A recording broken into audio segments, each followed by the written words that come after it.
नमस्कार मु शंकर साहू मुतिहार कौच आम घर केन्द्रापड़ा जिला गरदपुर ब्लॉक पाटुपुर हिमाचल मंडली मधुशासन ग्राम पंचायत गुड़िया साई मुझे आज्ञा मोर गोटे समस्या गत 4 वर्ष धरी मु तहसिल ऑफिस वीडियो ऑफिस रे मोर अभियोग देइथिली लिखित भाव ग्रीवांस रे भी कलेक्टर सामू भी देइछि चीफ मिनिस्टर को भी देइछि सीएम आमर चीफ सेक्रेटरी को भी ग्रीवांस रे देइथिली किंतु मोर गत डिसेम्बर 4 तारीख दिन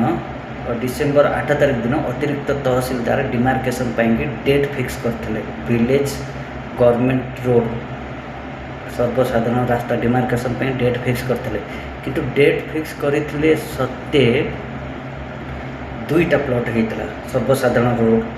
2टा प्लॉट जार नंबर हो 5041 आ गोटे प्लॉट नंबर हो 5000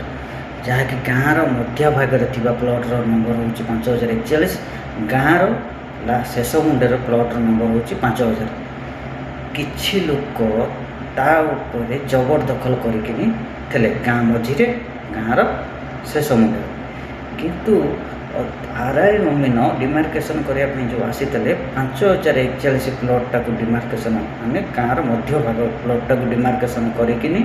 5000 प्लॉटा को विचाराधीन रखी थे कहीं से दिन डिमार्केशन करूँ संध्या 4:30 हो जाता 4:30-5टा अमीन आरआई सी कौन कले ना से दिन डिमार्केशन न करके सी तापी कहले नेक्स्ट सप्ताह आसिक बाकी थी प्लॉटा को आम डिमार्केशन करदे कि से दिन सी कौन कले ना गाँ लोकों सांगे किसी चंचकता कर किसी असामाजिक लोकों सांगे मिसिकिनी सी कौन कले चालाक करके लोकों मिछ कर सिग्नेचर करके नहीं गले रिपोर्ट बनईदे रिपोर्ट बनईकि तहसिल ऑफिस रे से जिनसटा को सबमिट पेपरटा को सबमिट करके तहसिल ऑफिस रे कारण दर्शईदे जे पेपर रे कि आमर डिमार्केशन सरी जाइए किंतु तहसिलदार जो कारण किसी लोकों ऊपर फाइन लगेले गाँ भितर जो मैंने चाष रोड उपर को जबरदखल करते मैंने कि मिसी जाता अंश फाइन लगेले मसे पर तापर फाइन भी समस्त देले फाइन दे सारापर गत डिमार्केशन 45 दिन पर इविकेशन है इविकेशन जबरदखल उच्छेद है गाँ भितर किसी लोक जो मैंने चाष रोड सांगे मिसी जाता प्लॉट जेहेतु तो रोड उपर पास जो मानकर जगह था से तहसिलदार इविकेशन भंगा भंगी कले 50% कर 50% करना आ सरकारी रास्ता पर जो किसी गछ ताकू सरकारी अमीन ताकू नीलाम करके गछ कटेबार विचाराधीन अच्छी सी भी कंप्लीट होनी आज कि 4 मास कंप्लीट सैले एपर्त गछ कटा भी सरीनी बाकी थी प्लॉट डिमार्केशन पाई जो आम आरआई को पचारू ये प्लॉटा कहीं होनी सी कहते इविकेशन टाइम हम बोली कि इविकेशन टाइम है ना तार मेसेज अच्छी आरआई का मेसेज अच्छी सी कहते इविकेशन टाइम हम बोली कितु है ना आम अतिरिक्त तहसिलदार को 2 मास पर जो भेट कलु अतिरिक्त तहसिलदार को पचारू आज्ञा आमर गोटे प्लॉट डिमार्केशन बाकी अच्छी से गोटे केमती आबे हम 5000 प्लॉट अतिरिक्त तहसिलदार सी रागिक क्रोध सहकार से कहले जे आपंकर प्लॉट डिमार्केशन कंप्लीट सरी आम कि ना आम ये नहीं गणमाध्यम किसी गणमाध्यम साहाय्य लोड़ी गणमाध्यम किसी लोग गणप्रतिनिधि कहले जे आपंकर ये समस्यार समाधान जड़े मात्र करें सी हूँ विधायक अरविंद महापात्र आम विधायक अरविंद पात्र किसी कर्मी सांगे कथबार्ता करूँ जे पाखे रही A to Z कम करते साहाय्य लोड़ी अरविंद महापात्र कर्मी सागर आम सब प्रकार तथ्य देते सी कहते जे आम ये समस्यार किसी समाधान विशेष किसी करूँ कहीं आम सरकार एवं ना जेहेतु आम एबे ब्लॉक तहसिल ऑफिस रे आमर किसी पावर नहीं आपन जहाँ करेंगे निजे करेंगे आ ये गवर्नमेंट लैंड आधे आम बेसी किसी करूँ ना आपन ग्रामवासी आसिक कर जहाँ करेंगे तहसिलदार को पचारा तहसिलदार किंतु तहसिलदार मैडम को डायरेक्ट आम फिर देखा कलु तहसिलदार मैडम कहले जे तुम्हें जाओ तुम काम आम आरआई सांगे कथा आम कहूँ आम कहलु आज आप बुझिकी आमको कहतु आरआई सागर से कॉल करके बुझेकिन कहले जे से दिन जे तुम काम जी कर जी माटी काम कर आपड़ मो कति पठेदेवे मुझे बुझेदेवी केमी कौन काम हम कौ प्रकार काम हम। फिर आम आसिक सरपंच को कहलु आज्ञा आम कमटा केमी कौन हम आपमी कौन करेंगे ना आप वीडियो पाखक जातु वीडियो आपको कहे वीडियो पाखक गला वीडियो कहले सरपंच करेंगे सरपंच कहले आप गोटे कम करूँ आपण कम एनआरजेएस करूँ जस्टा जब कार्ड आनिक एनआरजेएस काम करूँ आज्ञा एनआरजेएस जब आम कम करूँ ताल ये कम तो डिमार्केशन तो आम करूँ ये डिमार्केशन तो तहसिलदार करेंगे तहसिलदार पाखक गला तहसिलदार नहीं से कहले आप गोटे कम करूँ आप 10 दिन छाड़ी आसतु कहीं आमर अच्छे अमीन म्यारेज छुट्टी जाइए म्यारेज छुट्टी 10 दिन पर आम जो तहसिलदार मैडम को देखा कलु तहसिलदार मैडम कहले हाँ आम अमीन सागर कथबार्ता हो आपन को मार्च मास 25 तारिख में आम गोटे डेट देवु डिमार्केशन ताप फिक्स हो जाए डेट आइदर मार्च मास 25 और एप्रिल मास 3 तारिख में आम डेट फिक्स हो जाए आप 2 दिन छाड़ी आसतु आम डिमार्केशन शेड्यूल फिक्स गोटे रिपोर्ट नहीं जाए कि डिमार्केशन डेट्र शेड्यूल फिक्स रिपोर्ट आम 2-3 दिन छाड़ी गलापर तहसिलदार मैडम देखा गलापर तहसिलदार मैडम कहते जे एबे आमर अमीन आम तहसिल ऑफिस आमर अमीन सी ए ट्रेनिंग रे अच्छी और किसी कर्मचारी सी भी ट्रेनिंग रे अच्छी एबे तो डिमार्केशन किसी हो पार ना नेक्स्ट जेबे डिमार्केशन हम प्रथम डिमार्केशन आपन को डेट दिज्व किंतु या भी लिखित भाव दि जाए आम अपेक्षा करी 4 मास हो जाइए आम समस्यार समाधान होनी आउ 2 मास पर वर्षा ऋतु आसो तार समस्या समाधान हम तार ग्रीवांस रे कंप्लेन कला जानवा पाइलु 3 मास पर कि ये जिनिस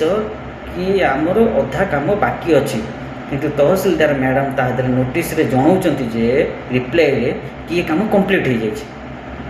आपड़ कहतु ये कौ प्रकार लोक भुआ बुलाऊँ आप देखु आईपीएस आईएएस ये डीएम ये जो सब वीडियो एत पाठ पढ़ी साधारण लोक समस्या समाधान करेंगे ये समस्याटा बहुत बढ़ेबे आप देखो गोटे छोट काम गोटे दिनर काम डिमार्केशन को आसी 4 मास लगे ये कौ प्रकार न्याय ये साधारण लोक चाषी मूलिया लोक से कौन करेंगे आगे आम कोविड टाइम जो आम दादन खटुलु मुंबई में आम रोजगार बहुत असंभव है कोरोना टाइम आम बाहर को जापरूँ आम से किसी लोन करें ड्रैगन फ्रूट और थाई एप्पल बेरी फार्मिंग करूँ थाई एप्पल ये रास्तार अपर पार्श्व किंतु आम भाई कोरोना पर ये गोटा रास्ताटा फिटिज आमर सब प्रकार यातायात हम समस्या समाधान हो ड्रैगन फ्रूट एप्पल बेरी आम कंटिन्यू चाष करूँ कि ऑर्गेनिक फार्म जेहेतु ड्रैगन फ्रूट एप्पल बेरी कर जानते यहाँ लगे ऑर्गेनिक फार्म रे सप्ताह को केते थर कि मास को केते थर ट्रैक्टर गोबर खत हो ट्रैक्टर समस्या ये सब रास्ता बिना असंभव आपन कहतु ये जो जबरदखल कर चाहिए कौ अदृश्य शक्ति कार आशीर्वाद द्वारा ये गत 30 वर्ष धरी सरकारी रास्ता को जबरदखल कर रखी विधायक भी ये कम करने डरुंच पाटुरा विधायक सी भी जबरदखल पाई तहसिल ऑफिस रे आदेश देवाई भी सी भी डरुंच आप निजे विचार करूँ आ ये नक्शा ही ये प्लॉट देखा 5000 प्लॉट आप खाली नक्शा देखिए रास्ता फील्ड रे देखिए ये बिल सांगे मिसी जाइए आप कहतु आरआई सांगे कौ प्रकार चंचकता करकिनी रास्ता को रातो रात ये उठे देते चाष जमी 30 वर्ष गत 5 वर्ष लगे रास्ता देखा जाऊनी ये नहीं कि आम कलेक्टर को एडिशनल तहसिलदार बीडीओ को अभियोग कर 2022 मसीहा ठारू एप्रिल मास ठारू किसी समस्या समाधान हो पार एक्शन नौना आपड़ पका कहतु कौ प्रकार डेवलपमेंट हो बीजेडी सरकार सेमती गला बीजेपी सरकार भी आसिक 2 वर्ष लगे से भी दौड़ी दौड़ी आम थकी गलु मु बाध्य हो सोशल मीडिया रे मु देखिली किसी पावर नहीं मु साउथ अरब अच्छी आज्ञा मु यूटू लोन पैसा मासक 30,000 कमाऊँ मो घर को 15,000 20,000 पठाऊँ आउ कि पैसा मोर सांग साथी मिसिकी आम ड्रैगन फ्रूट फार्मिंग करचु आज्ञा गाँव को जब ट्रैक्टर आसीपार चाष आम करें आम कौन निज गोड़ ठिया सरकारी चाकरी तो है ଆପଣ ଦେଖନ୍ତୁ ସାଉଦି ଆରବରେ କେଉଁ ପ୍ରକାର ଯୁଦ୍ଧ ଚାଲିଛି, ୱାର୍କ ଚାଲିଛି, ନା ଆମେ ଗାଁକୁ ଯାଇପାରୁଛୁ, ନା ଏଠି ବି ବାହାରକୁ ବାହାରି ପାରୁଛୁ। କେଉଁ ପ୍ରକାର ଟେନସନ୍ ଅଛି ଆପଣ କୁହନ୍ତୁ, ଆମେ କ'ଣ କରିବୁ? ଗୋଟେ ମୁଁ ଗତ 3 ମାସ ହେଲା ମୁଁ ରାତିରେ ଶାନ୍ତିରେ ଶୋଇପାରୁନି। 7 ଲକ୍ଷ ଟଙ୍କା ଇନଭେଷ୍ଟ କରିଛୁ ଆମେ ଫାର୍ମିଂରେ। କାହାର ଗଭର୍ଣ୍ଣମେଣ୍ଟର କିଛି ବି ସାହାଯ୍ୟ ନାହିଁ ହାତରେ। ବେଶୀ କିଛି ଆମେ କହୁନୁ, ଏଇ ରାସ୍ତାଟାକୁ ବାହା କରିଦେଲେ ଡିମାର୍କେସନ୍ କରିକିନି ମାଟି ପକେଇକି ଉଚ୍ଚା କରିକି ତାପରେ ନାଲି ଗୋଡ଼ି ପକେଇକିନି ଏତିକି ଆମକୁ ଏତିକି ଡେଭଲପମେଣ୍ଟ କରନ୍ତୁ ଆଜ୍ଞା। ଆମ ସରକାରଠୁ ଆଉ କିଛି ଦରକାର ନାହିଁ, ଏତିକି ଡେଭଲପମେଣ୍ଟ କରନ୍ତୁ। ପିଲା ଜଙ୍ଗଲ ରାସ୍ତା ଦେଇକି ଯାଉଛନ୍ତି ସ୍କୁଲ, 3 କିଲୋମିଟର ବୁଲିକି ମେନ୍ ରୋଡ଼ ଦେଇକି ଯାଉଛନ୍ତି ସ୍କୁଲ, ଯାହାକି ତୁମର 300 ମିଟରରେ ସ୍କୁଲ ଯାଇପାରିବେ, ସେ ରାସ୍ତା ହେଇଗଲା। କୁହନ୍ତୁ ୟୁପି ସ୍କୁଲ ଯାଉଛନ୍ତି ଯେଉଁ ପିଲା ପ୍ରଥମରୁ ସପ୍ତମ ଯାକେ, ଆପଣ କୁହନ୍ତୁ ମେନ୍ ରୋଡ଼ ଦେଇକିନି 3 କିଲୋମିଟର ଦେଇକିନି ବୁଲିକି ଯିବେ, ଯେଉଁ ମେନ୍ ରୋଡ଼ ଚଉଡ଼ା ହେଇଛି। ଆଜ୍ଞା କୁହନ୍ତୁ ସେ ପିଲା କେତେ ରୁଲ୍ ରେଗୁଲେସନ୍ ମାନୁଛନ୍ତି? ସେ ମେନ୍ ରୋଡ଼ରେ ଯଦି କିଛି ଗୋଟେ ହାଦସା ହେଇଗଲା, କାହା ପିଲାଙ୍କ ଉପରେ କିଛି ଆକ୍ସିଡେଣ୍ଟ ହେଇଗଲା, ଆର ରେସ୍ପନ୍ସିବିଲିଟି କିଏ ନେବ? ପ୍ରଶାସନ ନେବ? ସେ ଘରର ସେ ବାପାକୁ ସେ ମାଆକୁ ପିଲା ଆଣିକି ଦେବ? ଯଦି ଗତ କିଛି ଦିନ ପରେ ଯଦି ନିଆଁ ଲାଗିଗଲା, କିଛି ଗୋଟେ ସେମିତି ଅନୁମାନୀ ହେଇଗଲା କାହାର ଗାଁ ଭିତରେ, ଫାୟାର ସଫିସ୍ ଆସି ନ ଆସିପାରିଲା, ପ୍ରଶାସନ ସେ ଘରକୁ ସବୁ ଭରଣ ପୋଷଣ A to Z ଦେବ? ଯଦି କିଛି ଗୋଟେ ଆକ୍ସିଡେଣ୍ଟ କେସ୍, ମେଡ଼ିକାଲ କେସ୍ ହେଇଗଲା, ଗାଁକୁ ଆମ୍ବୁଲାନ୍ସ ଏମିତି ଆସିପାରିନି, ତା'ର ସବୁ ପ୍ରକାର ତଥ୍ୟ ଅଛି ଆମ ପାଖରେ। ଆମେ ତ ଏଡ଼ିଟ୍ କରୁଛୁ ଏଥିପାଇଁ ଯେ ଆପଣ ଏଇ ଜିନିଷଟାକୁ ଶୁଣନ୍ତୁ, ଦେଖନ୍ତୁ। ପାଟକୁରା ନିର୍ବାଚନ ମଣ୍ଡଳୀରେ କେଉଁ ପ୍ରକାର ଦୁର୍ନୀତି ଚାଲିଛି, ତହସିଲଦାର, RI, BDO କେଉଁ ପ୍ରକାର ଚଞ୍ଚକତା କରିକି ଏ କାମ ଉପରେ କିଛି ଆକ୍ସନ୍ ନେଉନାହାନ୍ତି। ଆପଣ ଏତିକି ଖାଲି ଆମ ଗଣମାଧ୍ୟମକୁ କହୁଛି, ଗଣମାଧ୍ୟମକୁ ଏସବୁ ଜଣାଇ ସାରିଲା ପରେ ବି, ଗଣମାଧ୍ୟମ ଭିଡ଼ିଓ ଉତ୍ତୋଳନ କରିସାରିଲା ପରେ ବି ପ୍ରସାରଣ କରିବା ପାଇଁ ଡରୁଛନ୍ତି। ତାପରେ ବି କିଛି ଯୋଗାଯୋଗରେ ସେ ରହୁନାହାନ୍ତି। କେଉଁ ପ୍ରକାର ମାନେ ମେନ୍ ପାୱାର ଆଦେହରେ କିଛି ଅଦୃଶ୍ୟ ଶକ୍ତି ହେଭି ହେଇଯାଉଛି ଗଣମାଧ୍ୟମଙ୍କ ଉପରେ, ପ୍ରଶାସନଙ୍କ ଅଧିକାରୀଙ୍କ ଉପରେ, ଯାହାକି ଏଗୁଡ଼ା ଡିମାର୍କେସନ୍ ହେଇପାରୁନି କି ରୋଡ଼ରେ ମାଟି ପଡ଼ିପାରୁନି। ଆଉ 2 ମାସ ପରେ ବର୍ଷା ଋତୁ ଆସିବ, ଫେର ଆମେ ଅଧିକାରୀଙ୍କ ପାଖକୁ ଯିବୁ, ଆପ୍ଲାଏ କରିବୁ, ଫେର ଆଉ ଥରେ ସେ ଆମକୁ କହିବେ ଓଇଛା ବର୍ଷା ଦିନ ଅଛି, କିଛି ହେଇପାରିବନି। ତାପରେ ଫେର ଖରାଦିନ ଆସିବ, ଫେର ଦୌଡ଼ି ଆମେ ଥକିଛୁ। ଆଜ୍ଞା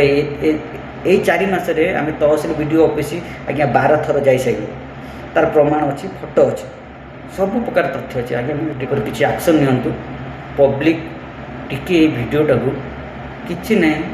ଆପଣ ଖାଲି ଟିକେ ଭାଇରାଲ କରନ୍ତୁ। ତହସିଲଦାର ମ୍ୟାଡ଼ାମଙ୍କ ଯାକେ ଯାଉ, କଲେକ୍ଟରଙ୍କ ସାର୍ଙ୍କ ଯାକେ ଯାଉ, ଚିଫ୍ ସେକ୍ରେଟାରୀଙ୍କ ଯାକେ ଯାଉ, କି ଚିଫ୍ ସେକ୍ରେଟାରୀଙ୍କ କଥା ବି BDO ତହସିଲଦାର ଶୁଣୁନାହାନ୍ତି। କହୁଛନ୍ତି ସେ କାମ କରିବେନି, କାମ ଆମେ କରିବୁ। ଆପଣ ଆମକୁ ନିର୍ଦ୍ଦେଶ ଦେବେ, କେଉଁଟା ଭୁଲ ଟିକେ ବୁଝେଇବେ। ମୁଁ ଖାଲି ଏତିକି କହୁଛି, ଆପଣ ଫିଲ୍ଡ ଇନକ୍ୱାରି କରନ୍ତୁ। ଯଦି ଡିମାର୍କେସନ୍ ହେଇଛି ତାହେଲେ ନଥିଲେ ଆପଣ ଶୁଣିକି ଅଣଦେଖା କରିଦେବେ।